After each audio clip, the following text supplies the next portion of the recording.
Alliance के तरफ से ये प्रेस वार्ता रखी गई है। आप सभी को हम स्वागत करते हैं। आज हमारे साथ बिहार विधानसभा पार्टी के राष्ट्रीय उपाध्यक्ष उदय नारायण चौधरी जी हमारे साथ हैं। हमारे साथ बक्सर के 2 बार के मेंबर ऑफ पार्लियामेंट तेज नारायण यादव जी हैं और इंडिया अलायंस के जो मेंबर हैं कमलेश्वर पांडे जी जो प्रदेश सचिव हैं, कांग्रेस पार्टी के सचिव हैं, और हमारे साथ दिल्ली से चलकर जैन जिज्ञासु जो हैं जो राष्ट्रीय प्रवक्ता हैं। जैसा कि आप जानते हैं कि 5 चरण का चुनाव हो चुका है। छठे और 7वें चरण का चुनाव में माननीय प्रधानमंत्री नरेंद्र मोदी जी बौखलाए हुए हैं। हार दीवालों पे दिख रही है, इस कारण से उलूल जुलूल बातें कर रहे हैं और जितने भी उन्होंने पॉलिसी में बदलाव किया पिछले 10 सालों में, इससे भारत की महान जनता त्राहिमाम कर रही है। चाहे वो नोटबंदी हो, चाहे देश में तालाबंदी हो, चाहे जीएसटी का जो मामला हो, चाहे एमएसपी नहीं दिया उन्होंने, और जितने भी वादे किए माननीय प्रधानमंत्री ने वो सारे वादे फेल हो गए। और आज भारत की ये स्थिति है कि भारत की महान जनता प्रधानमंत्री के खिलाफ खड़ी हो गई है। लड़ाई प्रधानमंत्री और भारत के जनता के बीच में है और इस लड़ाई का जो हम लोग इंडिया अलायंस जो अपोजिशन पार्टी हैं, भारत की जनमानस के भावनाओं को हम लोग प्रतीक कर रहे हैं। और इस कारण बस देखिए प्रधानमंत्री जी मुद्दा विहीन बातें कर रहे हैं। एक तरफ मुद्दों का ही उन्होंने अपहरण कर लिया है क्योंकि उन्होंने कुछ काम किया नहीं है, दूसरी तरफ हमारा जो अलायंस है वो मुद्दों के साथ है। हम लोगों ने जो मैनिफेस्टो में जो वचन दिया है उसमें आप देखिए 1 करोड़ रोजगार की हमने बात की है, हमने 500 रुपये सिलेंडर की बात की, हमने गरीब महिलाओं को 1 लाख रुपये पर ईयर देने की बात कही है, हमने ओल्ड पेंशन स्कीम को लागू करने की बात कही है, मंडल आयोग की अनेक सिफारिशों को लागू करने की बात कही है, और जो आर्मी में, सीआईएसएफ में, बीएसएफ में जितने लोग हैं उसको शहीद का दर्जा, अगर मरणोपरांत में शहीद का दर्जा देने की बात कही है। जिस तरीके से प्रधानमंत्री जी ने खासकर युवाओं को धोखा दिया है, उन्होंने वादा किया था कि हर एक साल 2 करोड़ हम रोज़गार देंगे। 2 करोड़ रोज़गार आज देते तो लगभग 20 करोड़ रोज़गार आज हो जाता, लेकिन ऐसा देखा गया कि पिछले 10 सालों में 12 करोड़ रोज़गार जो है युवाओं के हाथों से छीन ली गई है। और ये नीति और नीयत नरेंद्र मोदी जी की रही है। वहीं हमारे साथ देखिए जो 17 महीने की हमारी सरकार रही बिहार में, हम लोगों ने 5.5 लाख सरकारी नौकरी देने का जो वादा 10 लाख दिया था, 5.5 लाख हम लोगों ने दिया और 3 लाख रोजगार सृजन में हम लोग पाइपलाइन में था, हमारी सरकार चली गई। नरेंद्र मोदी जी का वादा था कि हम डबल इनकम कर देंगे किसानों का तो उन्होंने डबल इनकम किया नहीं, उल्टे 28% का जीएसटी किसान के उपकरणों पे लगा दिया और खाद जो है तिगुना महंगा हो गया और उस पर कोई सब्सिडी नहीं मिल रही है। इतना ही नहीं, प्रधानमंत्री का जो वादा था किसान को, और किसान एक्ट पास कर एग्रीकल्चर एक्ट पास कर जो है पूरे पार्लियामेंट को जो है नीचा दिखाया, बिना डिस्कशन डिबेट के पास किया।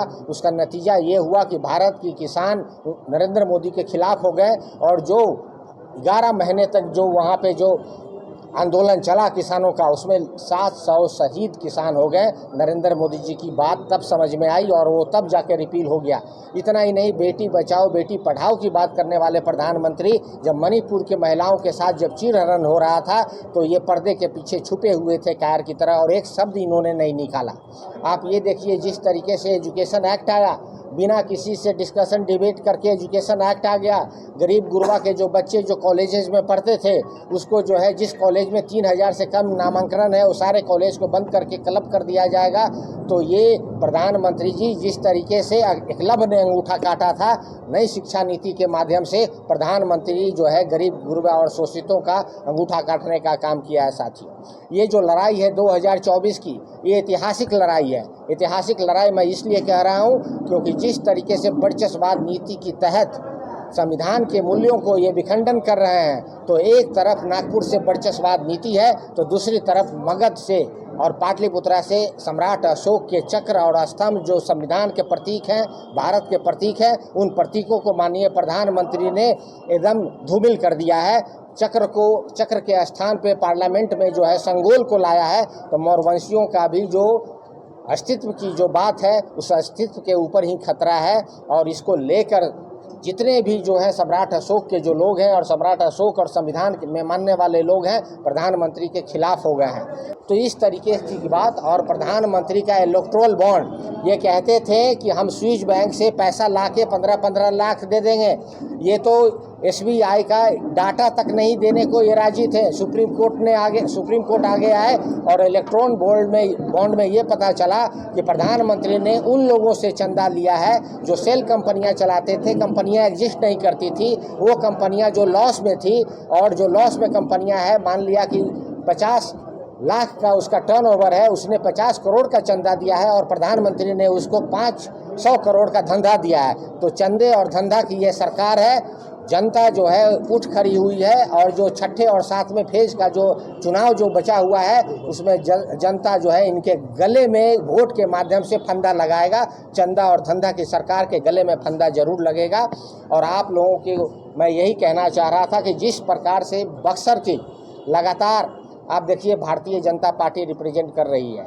बक्सर में किसान त्रहिमाम कर रहे थे, किसानों के ऊपर गोलियां चल रही थी, किसान को लेकर लगातार जो है हमारे रामगढ़ के यहाँ के विधायक और प्रत्याशी सुधाकर सिंह ने लगातार इस बात को मुखर सड़क से लेके सदन तक और दिल्ली तक इस बात को पहुंचाया कि जो किसान का जो त्रहिमाम है, इसका कारण प्रधानमंत्री नरेंद्र मोदी हैं और बिहार में नीतीश कुमार जी हैं, क्योंकि नीतीश कुमार जी ने मंडी को बंद कर दिया, नीतीश कुमार जी ने बाजार समिति को बंद कर दिया, नीतीश कुमार जी ने 5-5 एजेंसियां जो यहाँ पे खरीद एजेंसी में कन्वर्ट कर दिया। MSP देखिए, जिस तरीके से मनरेगा का रेट हर एक प्रदेश में अलग अलग है, हम लोग बात कर रहे हैं MSP का भी रेट अलग अलग होना चाहिए। लगभग 10 सालों में 45 लाख करोड़ किसानों को छीना गया और छीन कर अडानी और अंबानी के हाथ में दिया गया।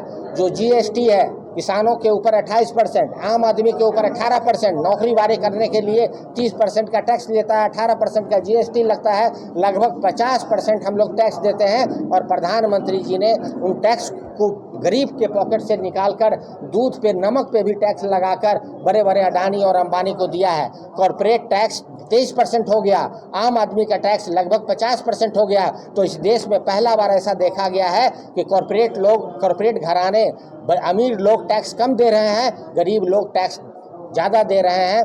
तो जनमानस खरी हुई है। आप लोगों के माध्यम से मैं बक्सर के जनमानस को बताने आया हूँ कि जो आने वाला 1 तारीख को जो चुनाव है, यहाँ पे वोट के माध्यम से नरेंद्र मोदी जी को चोट पहुंचाइए, ताकि बक्सर की जब आवाज़ अगर सदन में वहाँ गूंजेगी। आप सब सुधाकर सिंह को जानते हैं, ये लड़ने वाले आदमी हैं, इनकी व्यक्तित्व के बारे में आप सब जानते हैं। सुधाकर सिंह के बातों के गहराई में जाइए।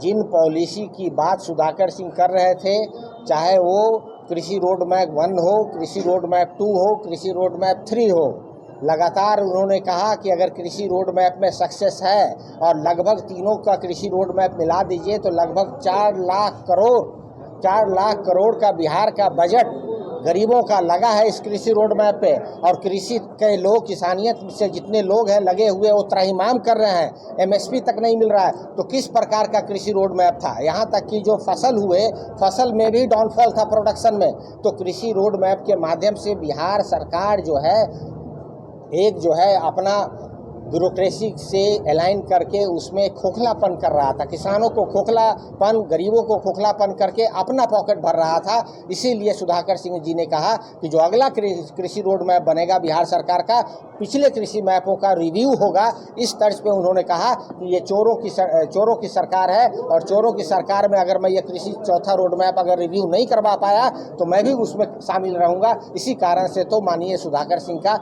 इस्तीफा